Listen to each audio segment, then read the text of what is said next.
सुबह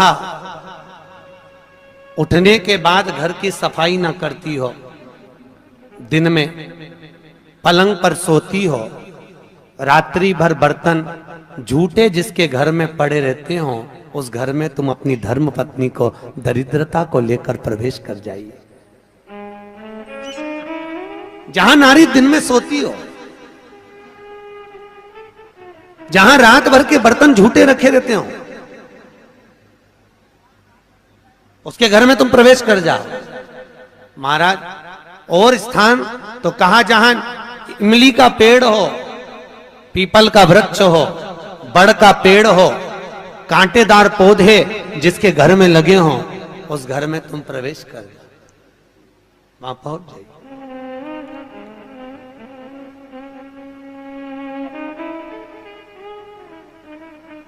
महाराज,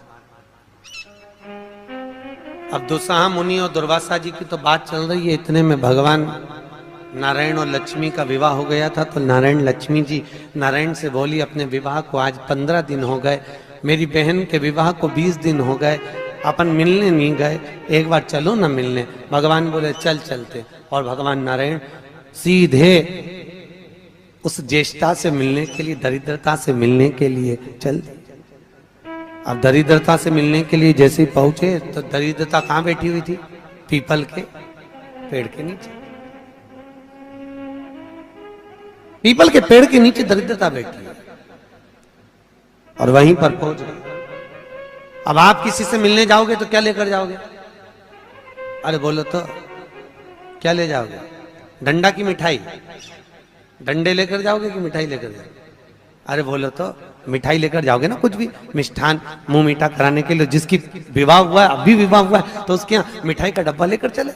और मिठाई का डब्बा ले जाकर जैसे ही भगवान नारायण लक्ष्मी को दिया, लक्ष्मी ने तुरंत ज्येष्ठा देवी को दिया। ज्येष्ठा को दिया तो देते ही दरिद्रता ने मिठाई का डब्बा फेंक दिया, और फेंकते से ही बोली, लक्ष्मी तू मेरी छोटी बहन है, तुझे इतना नहीं मालूम कि तेरी बड़ी बहन खाती क्या है, और मेरे लिए तू मिठाई लेकर आई है?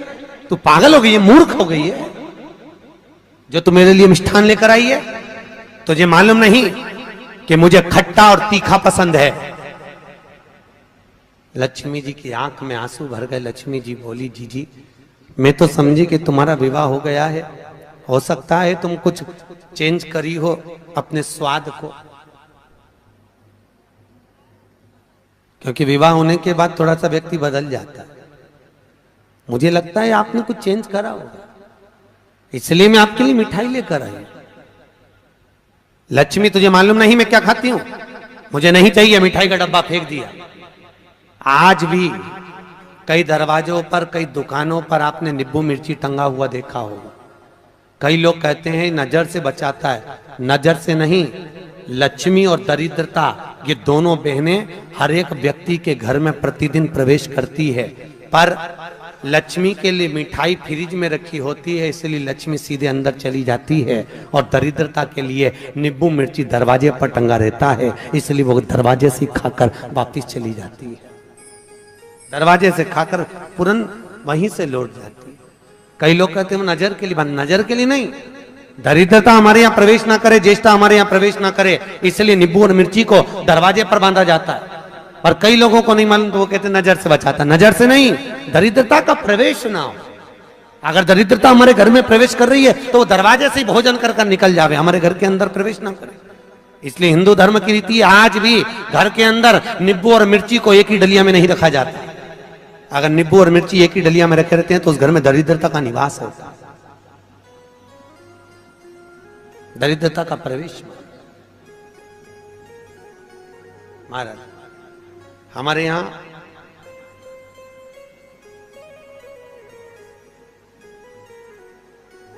तीन चीजें बेटी की विदाई में नहीं दी जाती, आप लोगों को मालूम है। एक झाड़ू, अरे बोलो तो सही है कि गलत है? एक झाड़ू बेटी की विदाई में नहीं देते। एक चलनी छानने की बेटी की विदाई में नहीं देते, और एक अचार की बरनी बेटी की विदाई में नहीं देते। ये तीन चीजें नहीं देते, चलनी भी नहीं देते, झाड़ू भी नहीं देते, कहीं कहीं जगह पर सुई भी नहीं देते। सुई का भी प्रमाण मिलता है, सुई भी नहीं दी जाती।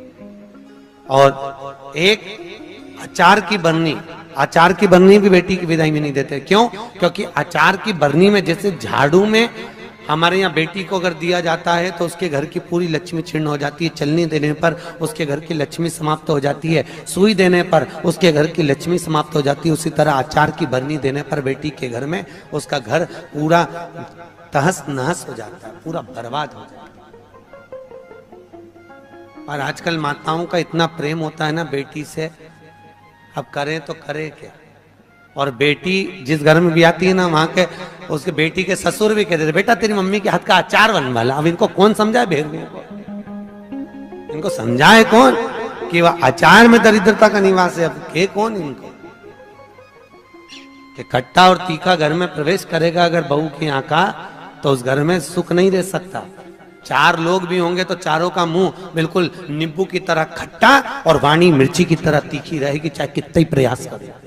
अगर अचार खाया है बहू के घर का तो इसलिए बेटी की विदाई में चार चीजें नहीं दी।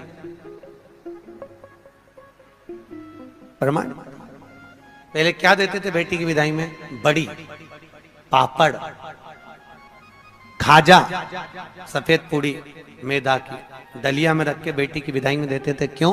क्योंकि जो स्थिरता का भाव रखे, भले उसमें नमक ना रहे परंतु मौनता, प्रेम, स्नेह, नम्रता उसके अंदर होना चाहिए, वो बेटी की विदाई में दिया जाता। और बांस की डलिया में रख कर देते थे जिससे वंश बढ़े, कपड़ा बांध कर देते थे जिससे भक्ति का चीर सदा बना रहे। एक एक चीज का प्रमाण था बेटी की विदाई में देने।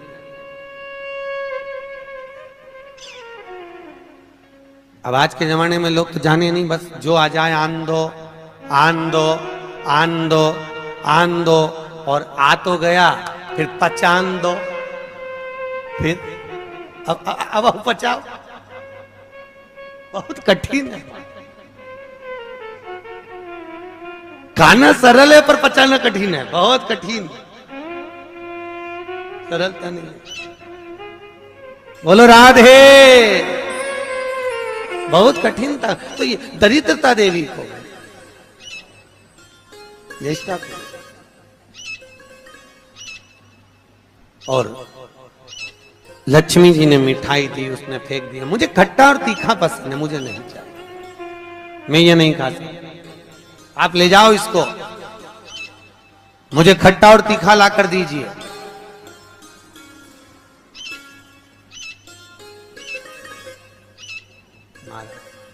मुझे खट्टा और तीखा चाहिए।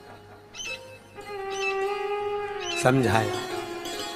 भगवान विष्णु लक्ष्मी जी से कह रहे हैं तेरी बहन को समझाना बहुत कठिन है, तू चल।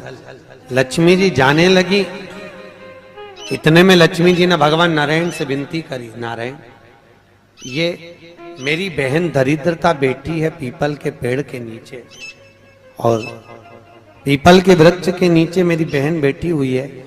इस पीपल के वृक्ष के नीचे तो ना जाने कितने कितने लोग पूजन करने के लिए आएंगे, ना जाने कितने कितने लोग पूजन करने के लिए पहुंचेंगे, और ये दरिद्रता यहाँ बैठी रहेगी तो दुनिया के लोगों के साथ में तो ये दरिद्रता पीछे पीछे उनके घर चली जाएगी।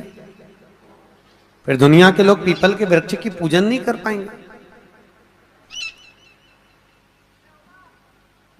और पद्म पुराण के अंदर लिखा है कि पीपल के वृक्ष के नीचे 52,000 ब्राह्मणों का वासा होता है। फिर पीपल के वृक्ष का प्रमाण क्या?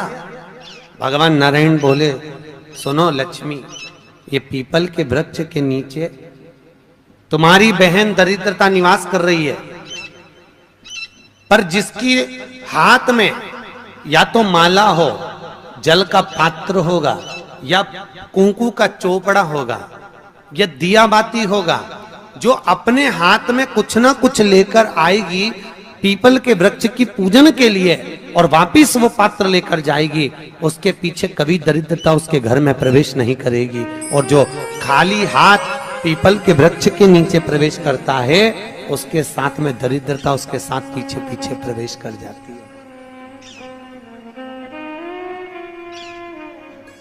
और सुनो लक्ष्मी, आज शनिवार का दिन है, जिस दिन मैं इस दरिद्रता से मिलने के लिए लक्ष्मी तेरे साथ में इस पीपल के वृक्ष के नीचे आया हूं, ज्येष्ठता से मिलने के लिए, तेरी बहन दरिद्रता से मिलने के लिए। शनिवार के दिन अगर कोई भूल से भी इस पीपल के वृक्ष के नीचे आकर नमन करेगा, प्रणाम करेगा, पूजन करेगा, पाठ करेगा, उसको सर्व सुख की अनुभूति प्राप्त हो जाएगी। इसलिए शनिवार का प्रमाण कहा गया। शनिवार की प्रधानता। और महाराज, एक रविवार का दिन ऐसा होता है जिस दिन दरिद्रता ने मांगा है अपने सुख के लिए। दरिद्रता देवी कह रही है, महाराज अगर 7 दिन आपके हैं तो एक दिन मुझे दिया जाए मेरे सुख के लिए। दरिद्रता देवी, तो रविवार के दिन इस पीपल के वृक्ष के नीचे ज्येष्ठता तेरी प्रखरता के साथ में तू दुसाह मुनि के साथ इसमें निवास करेगी। केवल हिंदू धर्म में एक ही दिन है जिस दिन पीपल के वृक्ष को उखाड़ा जा सकता है, और वो रविवार का दिन होता है। कौन से दिन? रविवार। शनिवार, मंगल, सोमवार, बुधवार कभी भी आप पीपल के पेड़ को अगर दीवार पे से उखाड़ोगे तो वो पीपल वापस लग जाएगा। पर रविवार के दिन अगर चावल पटक कर पीपल के पेड़ के उखाड़ दोगे तो वहां पर दूसरा पीपल कभी नहीं लग सकता, दूसरी बार लगेगा ही नहीं, चाहे वो दीवार पर क्यों ना। कई लोग दीवार पे से पीपल जब हेड़ते हैं तो वहां पर केवल चावल पटक दो और रविवार के दिन उसको निकाल दो। एक दिन रविवार का दिन ऐसा होता है जिस दिन दरिद्रता अपने पूर्ण प्रभाव में रहती है, संडे के दिन, रविवार के दिन, रविवार का। इसलिए हमारे यहाँ रविवार की महत्वता का भी प्रमाण हमारे यहाँ शास्त्र कहता है। शनिवार को पीपल के पत्ते लाए जाते हैं, और जो व्यक्ति ज्यादा बीमार रहता है उसको रविवार के दिन पीपल के पत्ते की पत्तल बनाकर उसको भोजन कराकर पत्तल को चौराहे पर पटक दिया जाता है, तो वह व्यक्ति बीमारी से छूट जाता है, उसको फिर बीमारी नहीं रहती, रोग मुक्त। जो बहुत ज्यादा बीमार रहता है इसलिए शनिवार को पत्ते लाकर रविवार को भोजन कराते पीपल के पत्ते। पद्म पुराण में उसका व्याख्यान लिखा। पीपल के पत्ते का प्रमाणित, पीपल के वृक्ष, दरिद्रता का निवास हुआ है वो। तो पूर्णता का भाव कहां प्रकट करा? तो भागवत कहती है मनुष्य की पूर्णता कहां है? तो मनुष्य की पूर्णता है भगवान के भजन में, भगवान की कथा में, भगवत तात्विक सुख के अंतर्गत भगवान की पूर्णता मानी। पूर्णता बड़ी मुश्किल से मनुष्य देह मिलता है, और उस मानव देह को पाकर भगवत भजन करना बहुत कठिन, बहुत कठिन। हाथ उठाए हो। नहाने और स्नान में अंतर है। बाथरूम में गए, साबुन लगाया, पानी डाला, इसको कहते हैं नहाना। और स्नान का मतलब क्या है? स्नान का मतलब है हमारे कर्म कांडों में, हमारे शास्त्रों में पंडित कहते हैं स्नान कर कर आइए। स्नान का मतलब ये नहीं कि पानी डाला, तालाब में कूद गए, स्नान कर लिया, स्नान वो नहीं है। स्नान का मतलब है मनुष्य के शरीर में 3.5 करोड़ रोम छिद्र होते हैं। कितने? 3.5 करोड़ रोम छिद्र। और एक दिन में जब मनुष्य के मुख से 3.5 करोड़ बार भगवान का नाम निकल जाता है, तब जाकर मनुष्य का स्नान हो पाता है। जो बाथरूम में जाकर पानी कूड़ा वो तो नहाना होगा। स्नान करने से अहंकार घटता है और नहाने से अहंकार बढ़ता है।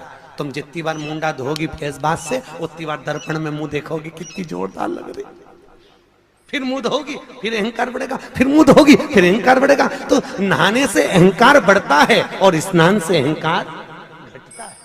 भजन करने से अहंकार घटेगा, अभिमान छिन्नित हो जाएगा।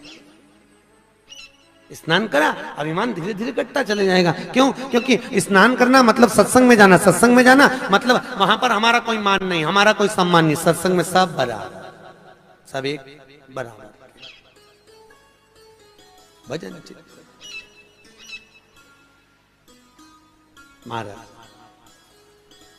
कई लोगों को बड़ी ईर्ष्या रहती थी। एक बार सतभामा जी को भी बड़ा गुस्सा आया। सतभामा ने एक बार कन्हैया जी को देखकर और रुक्मणी जी से पूछा, ये कन्हैया को हो क्या गया? जब देखो, जब भाग भाग के द्रौपदी के घर चले जाता है, ये द्रौपदी से रिश्तेदारी क्या है इसकी कृष्ण की? रुक्मणी जी ने कहा, द्रौपदी उनकी मुंह बोली बहन। तो ऐसी काहे की बहन, जा जा सी देर में भगवान को बुला लेती और भगवान भी पूरा द्वार का छोड़ के उसके घर भग जाता है। एक आध दिन मुझे ये द्रौपदी को सही करना पड़ेगा, सत्यभामा जी बोली रुक्मिणी से। और भगवान ने कानों से सुन लिया। सुनते ही भगवान तुरंत आए और आकर बोले मैं जा रहा हूं। इतने में तुरंत रुक्मिणी ने पूछा कहां जा रहे हो प्रभु? भगवान बोले मैं अपनी बहन द्रौपदी के घर जा रहा हूं। सत्यभामा जी बोली अच्छा। इतने में भगवान बोले तुम चल रही हो क्या?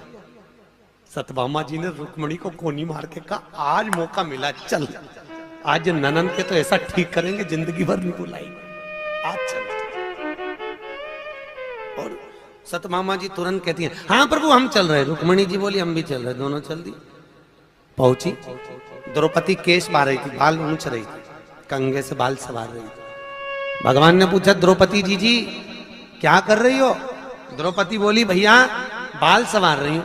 इतने में भगवान बोले तू काय को बाल सवार रही? तेरी दो भाभी आई, ये सवारेगी।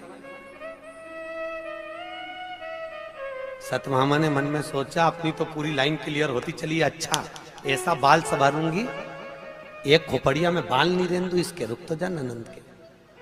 सत्यभामा से भगवान ने कहा सत्यभामा तुम तेल लगाओ, रुक्मिणी तुम चोटी करना द्रौपदी की। आओ सत्यभामा जी जो तेल लगाने बैठी, तेल लगाते लगाते सत्यभामा जी ने एक बाल तोड़ दिया।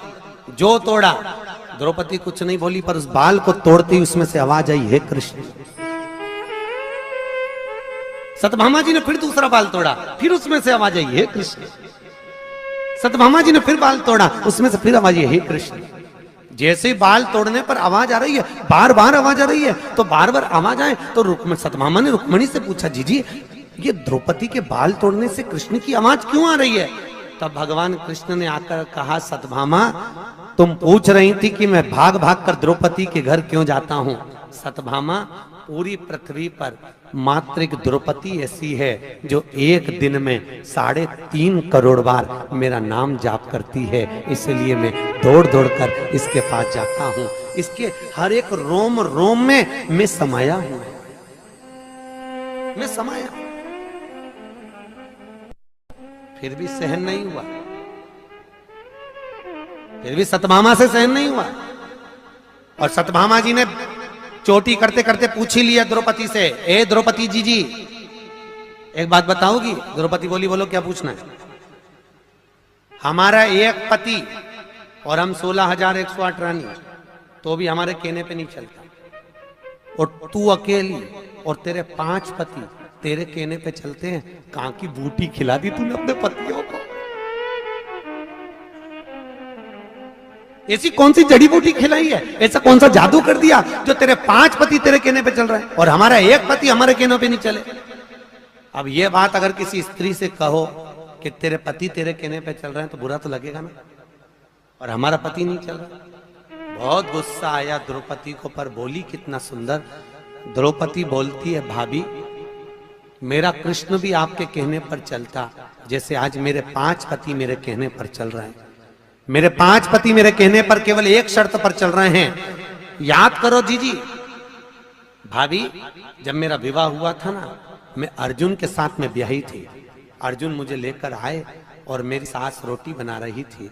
सास रोटी बनाते बनाते अर्जुन ने कह दिया माँ हम देखो क्या लाए हैं, और जैसे ही सास ने पलट कर नहीं देखा और कह दिया 5 बांट लो, और मैं 5 पतियों की पत्नी बन गई। अपना सास का कहना मानकर मैंने अपने सास का वाक्य का आदर करा और मैं 5 पतियों की पत्नी बनी। पर भाभी मैंने अपनी सास का सम्मान करा, वन में भी रही तो साथ निभाया, जंगल में भी रही तो साथ निभाया, और आपने कौन सा साथ निभाया भाभी?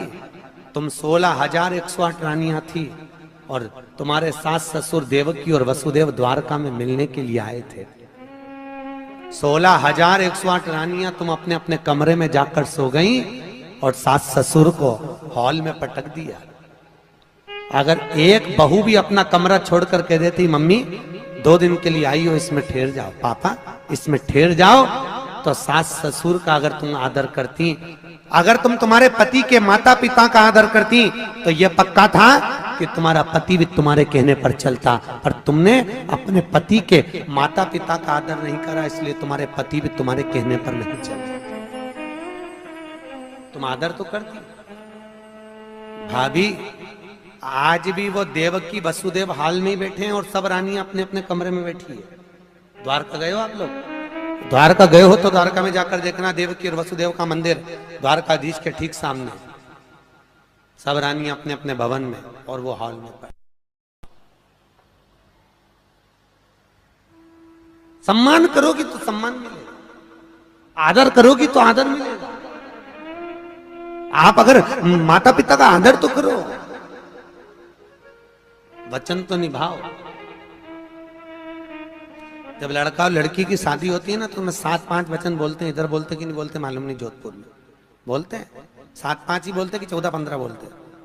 अच्छा 7-5, लड़की के 7 और लड़के के 5 वचन। लड़की अपना वचन निभाती है तो वचन में एक वचन दिलवाती है कि तुम मेरे माता पिता का आदर करना, लड़के से दिलवाती है। लड़का कहता है हाँ करूंगा, पर लड़के के 5 वचन में यह वचन नहीं रहता कि तू मेरे माँ बाप का सम्मान करना। क्यों नहीं रहता? लड़की के 7 वचन में लड़की अपने लड़के से वचन दिलवाती है। पंडित बोलता है कि लड़की का एक वचन है कि तुम हमारे माँ बाप का सम्मान करना। लड़के से हुंकारा भरवाया जाता है, लड़के से पूछा जाता है कि तुम लड़की के माँ बाप का सम्मान करोगे? हाँ। और लड़के के 5 वचन में यह वचन नहीं रहता कि तुम मेरे माँ बाप का सम्मान करना। किसी ने पूछा गुरुदेव ये बताओ, लड़की के 7 वचन में एक वचन है कि तुम उसके माँ बाप का सम्मान करो, तो लड़के ने वचन क्यों नहीं दिलवाया लड़की से कि तुम हमारे माँ बाप का सम्मान करना? तो भागवत कहती है इसलिए वचन नहीं दिलवाया क्योंकि लड़का ज्ञानी है, उसको मालूम है जब ये अपने माँ बाप का सम्मान मुझसे करवा रही है तो ये पक्का है कि मेरे माँ बाप का सम्मान भी ये कर लेगी, तो मुझे वचन दिलवाने की जरूरत ही नहीं है। मैं क्यों वचन दिलवाऊं? जब ये अपने माँ बाप का सम्मान कर रही है, अपने माता पिता के लिए एक पराये लड़के से हुंकारा भरवा रही है कि तुम मेरे माँ बाप का सम्मान करना, जब इसके मन में अपने माता पिता के प्रति इतना आदर है तो मेरे माँ बाप के प्रति इसके मन में कितना आदर होगा। इसलिए मुझे वचन दिलवाने की जरूरत नहीं। ये लड़की घर की संस्कारित है और मेरे माता पिता का आदर करेगी, ये मुझे लगता है, मैं मानता हूं। इसलिए लड़का वचन नहीं दिलवाता कि तुम मेरे माँ बाप का सम्मान करना। उसने एक ने दिलवा लिया, वही बोलता वचन का।